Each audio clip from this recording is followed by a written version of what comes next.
क्या आप इस मिसिंग नंबर को 5 सेकंड में निकाल सकते हो? 99% लोग यहाँ गलती कर देते हैं। अगर आप मिसिंग नंबर में तेज बनना चाहते हैं तो यह वीडियो सिर्फ आपके लिए है। तो चलिए हम शुरू करते हैं इस वीडियो को। देखिए, सबसे पहले हमें पता करना है हमें पता करना है कि 6 का रिलेशन 18 से कैसे है। उसी तरीके से हमें 4 का पता करना है। तो चलिए हम पता करते हैं इस मक्खन के क्वेश्चन को। मक्खन लगाने के लिए कौन कौन तैयार है? जो भी तैयार है जल्दी से कमेंट बॉक्स में यस लिख दीजिएगा। तो देखिए हम क्या करेंगे, इस क्वेश्चन को सॉल्व करने से पहले हम यह लॉजिक लगाएंगे कि 6 का रिलेशन 18 से आया कैसे। देखिए क्या करते हैं हम लोग, बहुत ही इजी है। 6 का अगर हम स्क्वायर कर देंगे, 6 का स्क्वायर क्या होता है?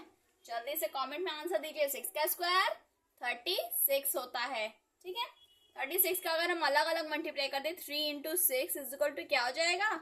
18 हो जाएगा। देन उसी तरीके से हम 4 का स्क्वायर करेंगे। 4 का स्क्वायर क्या होता है? 16 होता है। बहुत ही इजी सा क्वेश्चन था। अब क्या करेंगे? अब हम वही करेंगे 1 इंटू 6 जो पहली बार किए थे। देखिए 6 1 जा 6, तो आ गया हमारा 6। बहुत ही इजी क्वेश्चन था। ठीक है, तो ऑप्शन सी हमारा बिल्कुल सही आंसर है।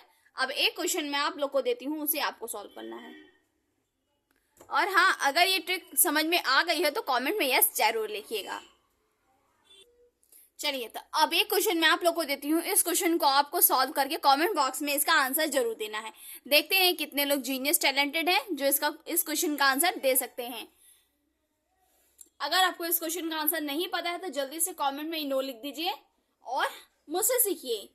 चलिए मैं आपको बताती हूँ इस मक्खन से क्वेश्चन को मक्खन कैसे लगाना है। इट मीन्स इस क्वेश्चन में लॉजिक कैसे लगाना है। तो चलिए हम लॉजिक लगाते हैं या मक्खन लगा लेते हैं, कुछ भी कह लीजिए। देखिए हम क्या करेंगे, लॉजिक लगाते हैं। हमें पता करना है कि 221 का रिलेशन 25 से कैसे है। उसी तरीके से हमें 190 का पता करना है। तो इसका पता करने के लिए सबसे पहले हम इसका पता करते हैं।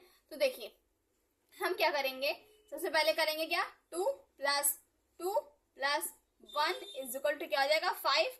अगर हम 5 का स्क्वायर कर देंगे तो 25 हो जाएगा। बहुत ही सिंपल सा था। ठीक है, उसी तरीके से हम क्या करेंगे, 190 लेंगे। 1 plus 1 plus 9 is equal to क्या हो जाएगा? 11। और अगर हम 11 का स्क्वायर करने के लिए कह दें तो 11 का स्क्वायर क्या होता है? 121।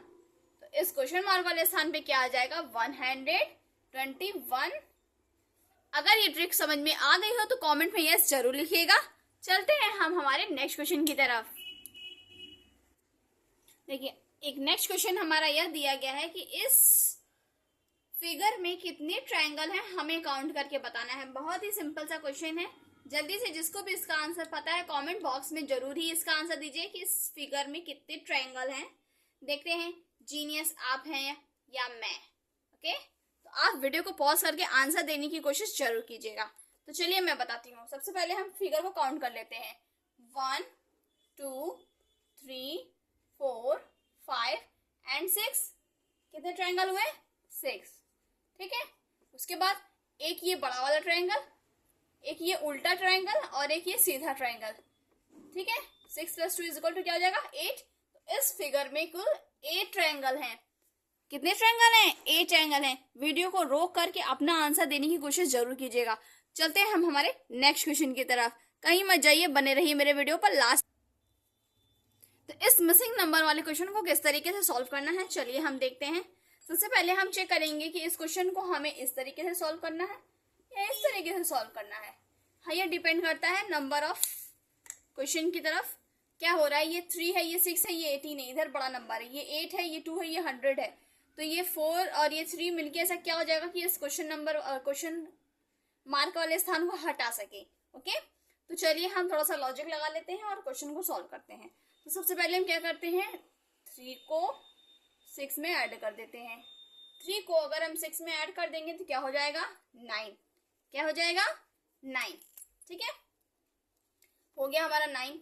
और अगर हम 9 का स्क्वायर कर दिए, 9 का स्क्वायर कर दिए तो क्या हो जाएगा? 9 का स्क्वायर 81, जो कि वहां दिया गया है। सेम प्रोसेस इसमें भी चलेगा। 8 में 2 को ऐड कर देंगे तो क्या हो जाएगा? 10। 10 का स्क्वायर क्या होता है? 10 का स्क्वायर 100 होता है, जो कि वहां दिया गया है। सेम प्रोसेस इसमें भी चलेगा। 4 में 3 को ऐड कर देंगे तो क्या हो जाएगा? 7। 7 का अगर हम स्क्वायर कर देंगे तो क्या हो जाएगा 49, ठीक है 49। तो इस ऑप्शन वाले स्थान पे क्या हो जाएगा 49। This is the right answer. I hope आप लोग समझ गए होंगे। ऐसे ही क्वेश्चन की प्रैक्टिस के लिए प्लीज मेरे चैनल को लाइक एंड सब्सक्राइब जरूर कीजिए और बेल आइकन जरूर प्रेस कीजिएगा, ताकि जब भी मैं वीडियो को अपलोड करूं तो सबसे पहले आपको नोटिफिकेशन मिले और आप उस क्वेश्चन को प्रैक्टिस कर सकें। तो चलते हैं। अगर आपको यह क्वेश्चन समझ में आ गया हो, यह ट्रिक समझ में आ गई हो, तो कमेंट में यस जरूर लिख दीजिएगा। चलते हैं हम हमारे नेक्स्ट क्वेश्चन की तरफ, जो बहुत ही मक्खन सा है, मलाई सा है, जिसे आप हजम कर जाएंगे।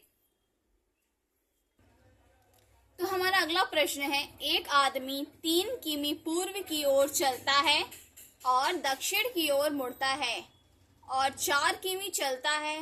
वह अपने आरंभिक बिंदु से कितनी दूरी पर है, यह हमें पता करना है। अगर इस आरंभिक तरीके का सवाल आपके एग्जाम में पूछ लिया जाए तो आप इतना बड़ा क्वेश्चन देके प्लीज मत डरिएगा। क्वेश्चन को बहुत ही इजी तरीके से समझिएगा, फिर उसके बाद सॉल्व कीजिएगा। तो चलिए हम इतने घुमा फिरा वाले क्वेश्चन को मक्खन कैसे लगाते हैं देखिए। तो चलिए, अगर इस तरीके के क्वेश्चन एग्जाम में पूछ लिए जाए तो आपको क्या करना है, उस पर मक्खन लगाना है। तो चलिए हम लोग मिलके मक्खन लगा लेते हैं। सबसे पहले तो हमें इस क्वेश्चन में डायरेक्शन समझना होगा कि वो कहाँ से कहाँ चल रहा है, ठीक है। सबसे पहले हम डायरेक्शन ही बनाते हैं। तो हम क्या करेंगे, यह हमारा होता है क्या उत्तर, यह होता है हमारा दक्षिण, ठीक है, और ये है हमारा पूर्व, और यह हमारा है क्या पश्चिम, ठीक है पश्चिम। उत्तर दक्षिण पूर्व पश्चिम, ये हमारा डायरेक्शन है। एक आदमी 3 किमी पूर्व, इधर 3 किमी एक आदमी है, यहां बनाते हैं। एक आदमी है वह 3 किमी पूर्व की ओर, किधर की ओर 3 किमी पूर्व की ओर, यहाँ पे लिख दे रहे हैं 3 किमी पूर्व की ओर चलता है। फिर वह कह रहा है कि 4 किमी वह दक्षिण की ओर मुड़ता है और दक्षिण की ओर मुड़ता है, ठीक है इधर। चलिए हम दक्षिण मुड़ जाते हैं, पूर्व से दक्षिण की ओर कितना चला 4 किमी, ठीक है। फिर वह कह रहा है वह अपने आरंभिक बिंदु से कितनी दूरी पर है, मतलब कि वो यहाँ से पूर्व की ओर चला, पूर्व से दक्षिण की ओर चला। अब पूछ रहा है वो यहाँ से यहाँ तक कितनी यहाँ से आरंभिक बिंदु से और कितनी दूरी पर खड़ा है, जहां से वह चला था वहां से वह कितनी दूरी पर खड़ा है, यानी हमको यह पता करना है, ठीक है, ये हमें ज्ञात करना है। चलिए, तो अगर हम यह पूछा है 3 हो गया, ये 4 हो गया, यह हमें पता करना है। पाइथागोरस प्रमेय के अनुसार क्या हो जाएगा, पाइथागोरस प्रमेय के अनुसार यह हमारा लंब हो गया और यह हमारा आधार हो गया, और ये क्या हो गया कर्ण। तो पाइथागोरस प्रमेय के अनुसार क्या होता है, कर्ण का स्क्वायर, लंब का स्क्वायर और आधार का स्क्वायर। चलिए, बहुत ही इजी क्वेश्चन है, बिना पेन और पेपर के इस मक्खन तरीके के क्वेश्चन को हम मक्खन कैसे लगाते हैं यह देखिए हम क्या करेंगे, पाइथागोरस प्रमेय के अनुसार यह क्या हो जाएगा, रूट में 3 का स्क्वायर प्लस 4 का स्क्वायर, ठीक है। 4 का स्क्वायर, 3 का स्क्वायर क्या होता है, 3 का स्क्वायर होता है 9 एंड 4 का स्क्वायर होता है 16। फिर क्या हो जाएगा, रूट में 25 हो जाएगा, दोनों को ऐड कर देंगे।